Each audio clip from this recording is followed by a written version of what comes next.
मनावत है लेकिन मनाए ना पावत बा। वाह कहे का गायक जी ले लो ले लो।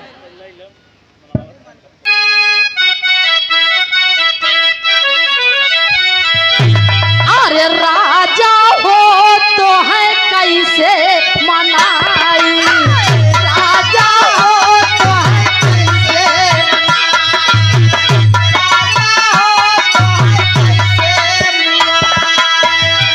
ए भैया वह नीला ड्रम वाला बात सुन के कहा था राजा हो तो है कैसे पुआई।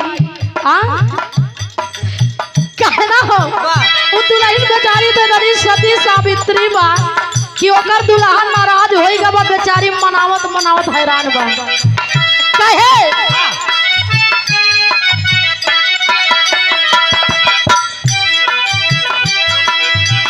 राजा हो तो है कैसे मनाई, राजा हो तो है कैसे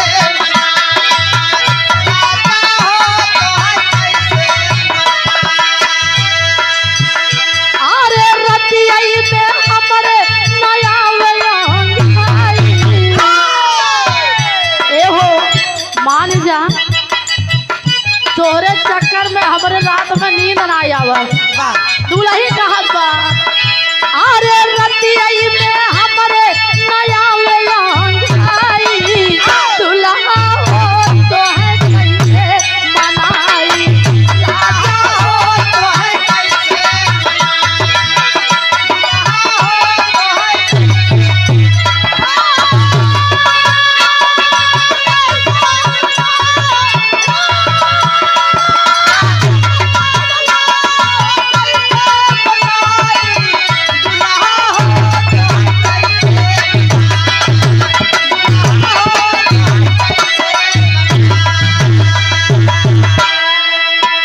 दुल्ही कहे कि राजा हो तो है कैसे मनाई।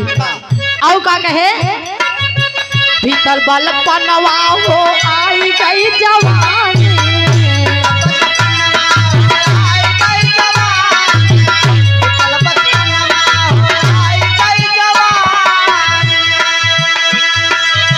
भीतर बल पनवा हो आई गई जवानी।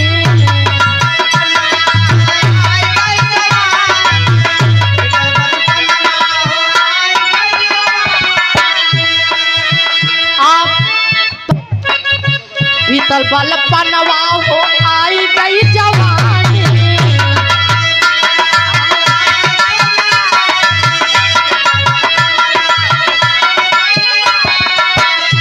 अरे रही रही के रही रही के रही रही के अरे रही रही के हमरा के मदन सताई।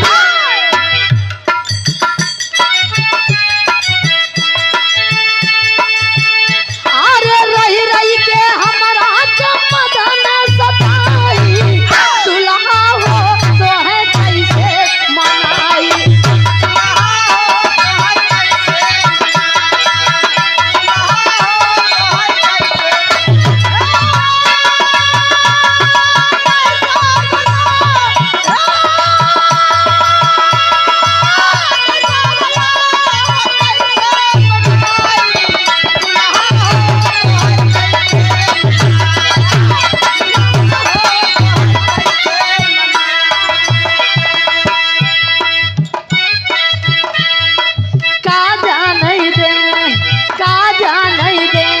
साहर वाली कजरा का जाने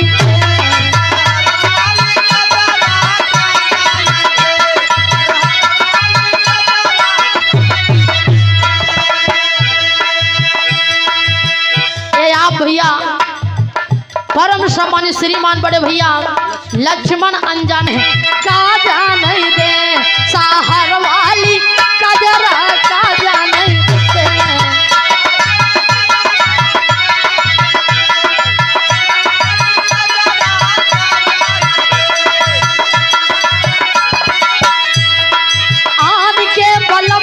से हंसी हंसी बोले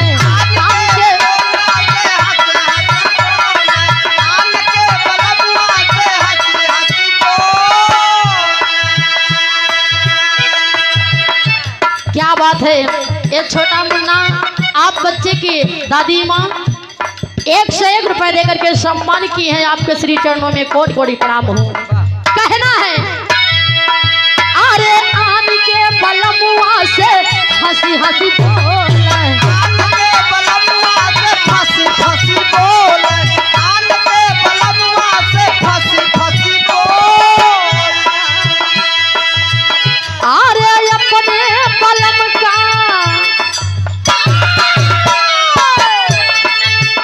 अरे अपने बलम का दिखाई दे नखरा का जाने दे, शहर वाली कजरा का जाने दे।